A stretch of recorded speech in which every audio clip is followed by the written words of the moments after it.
Hey children, this is a continuation from yesterday's story.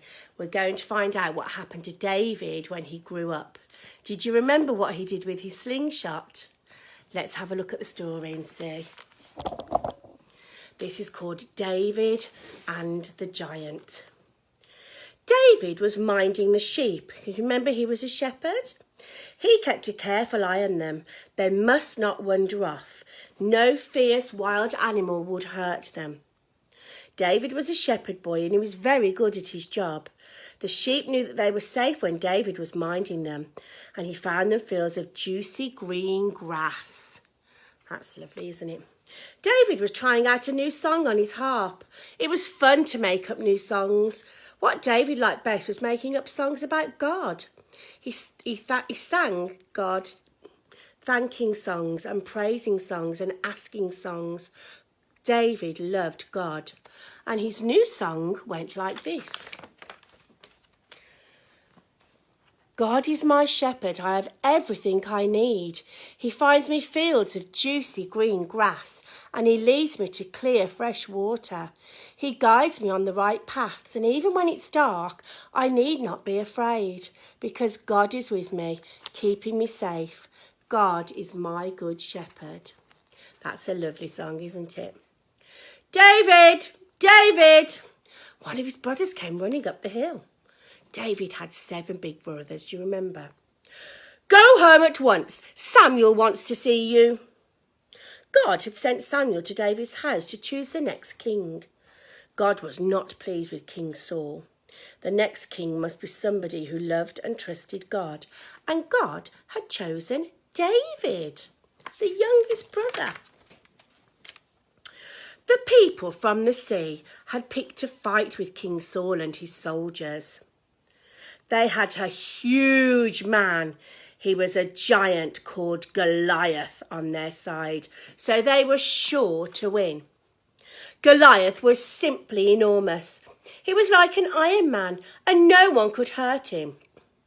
I dare you to fight me, he shouted to King Saul's soldiers. I dare anyone to fight me. Everyone was scared of this huge Iron Man, so no one would fight him.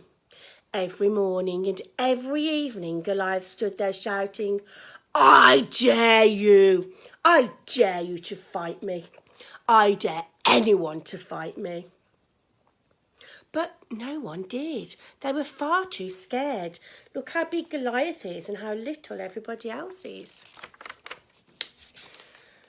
3 of David's big brothers were amongst those soldiers. Go and see how they are, David's father said to him one day. They might be hungry. Here's 10 loaves of bread and 10 cream cheeses, and take them some roasted corn. Take everything you can carry. David got there just in time to hear Goliath shouting, I dare you to fight me. I dare anyone to fight me. Well, no one moved, and David talked to the soldiers. That giant's far too big for his boots. We can't let him get away with that. This is God's army.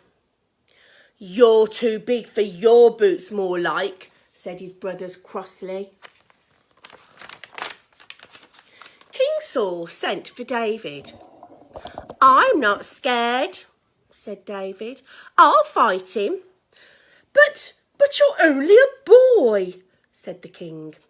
Well, I mind the sheep at home, David said, and sometimes lions and bears try to snatch a lamb, and I have to kill them.